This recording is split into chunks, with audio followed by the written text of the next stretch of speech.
Hi friends, I'm Susan. Welcome to my channel healthy yummy bites. ഇന്ന് ഞാൻ share ചെയ്യുന്നത് കടുമാങ്ങ അച്ചാർ റെസിപ്പിയാണ്. വളരെ എളുപ്പത്തിൽ തയ്യാറാക്കാൻ പറ്റുന്ന നല്ല രുചിയുള്ള കടുമാങ്ങ അച്ചാർ എങ്ങനെ ഉണ്ടാക്കുന്നതെന്ന് നോക്കാം. അതിനായി 5 മാങ്ങ ചെത്തിയെടുത്തിട്ടുണ്ട്.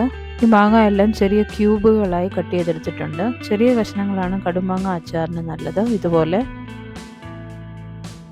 മാങ്ങ കഷ്ണങ്ങളിലേക്ക് കുറച്ച് ഉപ്പ് പിടിക്കാൻ വേണ്ടി മാറ്റി വെക്കാം. ഞാൻ 2 ടേബിൾ സ്പൂൺ ഉപ്പിട്ട് വെക്കുന്നു. മിനിമം ഒരു 3 മണിക്കൂറെങ്കിലും മാറ്റി വെക്കാം. ഇങ്ങനെ ചെയ്യുന്നത് കൊണ്ട് മാങ്ങ നല്ല സോഫ്റ്റായി വരും. ഉപ്പ് ചേർത്ത ശേഷം ഇതുപോലെ നന്നായി ഇളക്കി മാറ്റി വെക്കാം. അടുത്തതായി ഇതിൽ ചേർക്കാനുള്ള ഇഞ്ചിയും വെളുത്തുള്ളിയും തയ്യാറാക്കാം. ഒരു 10-15 അല്ലി വെളുത്തുള്ളി നീളത്തിൽ അരിഞ്ഞും ഒരു 2 ഇഞ്ച് നീളത്തിൽ ഒരു വലിയ കഷ്ണം ഇഞ്ചി ചെറുതായി അരിഞ്ഞും എടുക്കുക. അടുത്തതായി ഒരു പാൻ ചൂടാക്കി അതിലേക്ക് എള്ളെണ്ണ ഒഴിക്കാം. പിക്കിളൊക്കെ ഇടുന്നതിനായി എള്ളെണ്ണയാണ് നല്ലത്. 1/4 കപ്പ് എണ്ണ ഒഴിച്ച് ചൂടാക്കാം. എണ്ണ ചൂടായി വരുമ്പോൾ അതിലേക്ക് 1 ടീസ്പൂൺ കടുക് ഇട്ട് പൊട്ടിക്കാം. കടുക് പൊട്ടി വരുമ്പോൾ അതിലേക്ക് ഒരു 3/4 ടീസ്പൂൺ ഉലുവയും കൂടെ ചേർത്ത് പൊട്ടിക്കാം.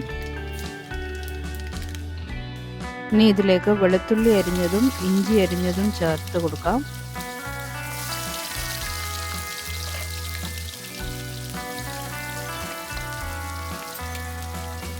മീഡിയം ഫ്ലെയിമിൽ വെച്ച് നന്നായി ഇളക്കി ഒന്ന് വഴറ്റിയെടുക്കാം. അധികം ബ്രൗൺ നിറമൊന്നും ആവേണ്ട, നന്നായി മൂപ്പിച്ചെടുത്താൽ മതി.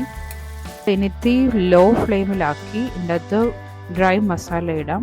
ഒരു 3 ടേബിൾ സ്പൂൺ മുളക് പൊടി ചേർത്ത് കൊടുക്കാം. ഇത് സാധാരണ മുളക് പൊടിയും കാശ്മീരി ചില്ലി പൗഡറും കൂടെ ചേർത്തുള്ളതാണ്. തീ ലോ ഫ്ലെയിമിലാക്കി വെച്ചതിന് ശേഷം മുളക് പൊടി ഇടാൻ പ്രത്യേകം ശ്രദ്ധിക്കുക. ഉടൻ തന്നെ ഒന്ന് ഇളക്കി കൊടുക്കാം.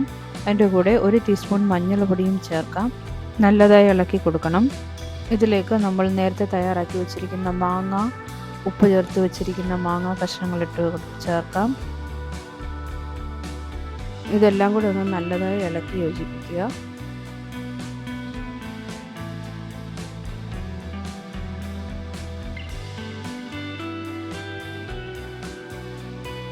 ഇതിലേക്ക് 1 ടീസ്പൂൺ കായപ്പൊടി ചേർക്കുന്നു. 1 ടേബിൾ സ്പൂൺ കടുക് ചതച്ചെടുത്തതും കൂടെ ചേർക്കാം. നല്ലതായി മിക്സ് ചെയ്തെടുക്കുക.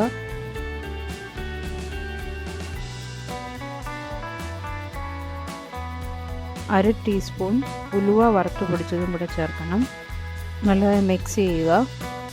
പിക്കിളൊക്കെ ഇടുമ്പോൾ പ്രത്യേകം ശ്രദ്ധിക്കേണ്ടത് ഉപയോഗിക്കുന്ന സ്പൂണും പാത്രങ്ങളും എല്ലാം നന്നായി ഉണങ്ങിയിരിക്കുന്നവയായിരിക്കണം. വെള്ളമയമുണ്ടെങ്കിൽ പെട്ടെന്നത് കേടാകാൻ സാധ്യതയുണ്ട്. ഇനി ഇതൊന്ന് ടേസ്റ്റ് ചെയ്ത് നോക്കി ഉപ്പ് ആവശ്യമെങ്കിൽ ചേർക്കാം. 1 ടേബിൾ സ്പൂൺ ഉപ്പ് ഞാൻ ചേർക്കുന്നു.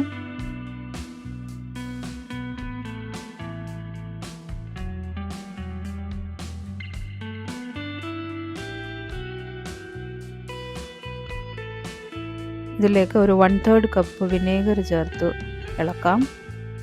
വിനേഗർ ചേർക്കുന്നത് കൊണ്ട് പിക്കിൾ കേട് കൂടാതെ ഇരിക്കാൻ സഹായിക്കും. എല്ലാം കൂടെ ചേർത്ത് ഇളക്കുക.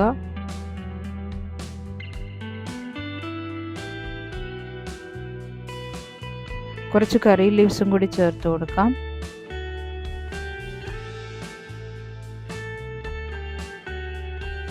ടേസ്റ്റ് നോക്കി വീണ്ടും ഉപ്പ് വേണമെങ്കിൽ ചേർക്കുക. വിനേഗർ ഇട്ടപ്പോൾ അതിൻ്റെ പുളി കാരണം ഉപ്പ് വേണമെങ്കിൽ അഡ്ജസ്റ്റ് ചെയ്യുക. ഞാനിവിടെ 1 ടേബിൾ സ്പൂൺ ഉപ്പ് കൂടെ ചേർത്ത് കൊടുത്തിട്ടുണ്ട്. എല്ലാം കൂടെ ഒന്ന് നന്നായി ഇളക്കി യോജിപ്പിക്കുക. ഇനി ഫ്ലെയിം ഓഫ് ചെയ്ത് വെച്ച് ഇത് തണുക്കാൻ അനുവദിക്കാം. നമ്മുടെ കടുമാങ്ങ അച്ചാർ റെഡിയാണ്. വളരെ വേഗത്തിൽ തന്നെ തയ്യാറാക്കാവുന്നതാണ് ഈ അച്ചാർ. ഇത് മാറ്റി വെച്ച് ചൂട് മാറാൻ വേണ്ടി വെക്കുക. റൂം ടെമ്പറേച്ചറിലായ ശേഷം ഒരു ഡ്രൈ കുപ്പിയിലോ ഭരണിയിലോ ആക്കി സൂക്ഷിക്കാം. 1-2 മാസത്തേക്ക് ഇത് കേടുകൂടാതെ ഇരിക്കും.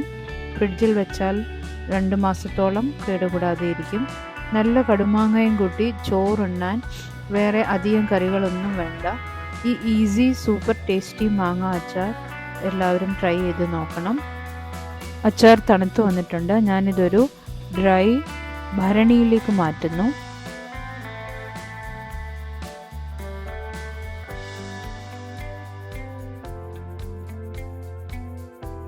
ഈ റെസിപ്പി ഒന്ന് ട്രൈ ചെയ്ത് നോക്കി അച്ചാറിട്ട് നോക്കൂ. നിങ്ങളുടെ വിലയേറിയ അഭിപ്രായങ്ങളൊക്കെ എഴുതി അറിയിക്കണം. വീഡിയോ ഇഷ്ടമായെങ്കിൽ ലൈക്ക് ചെയ്യാനും ഷെയർ ചെയ്യാനും ചാനൽ സബ്സ്ക്രൈബ് ചെയ്യാനും ഓർക്കണേ. ടേസ്റ്റി ആയിട്ടുള്ള മറ്റൊരു വിഭവമായി ഉടനെ എത്തുന്നതാണ്. തീർച്ചയായും കാണണം. താങ്ക്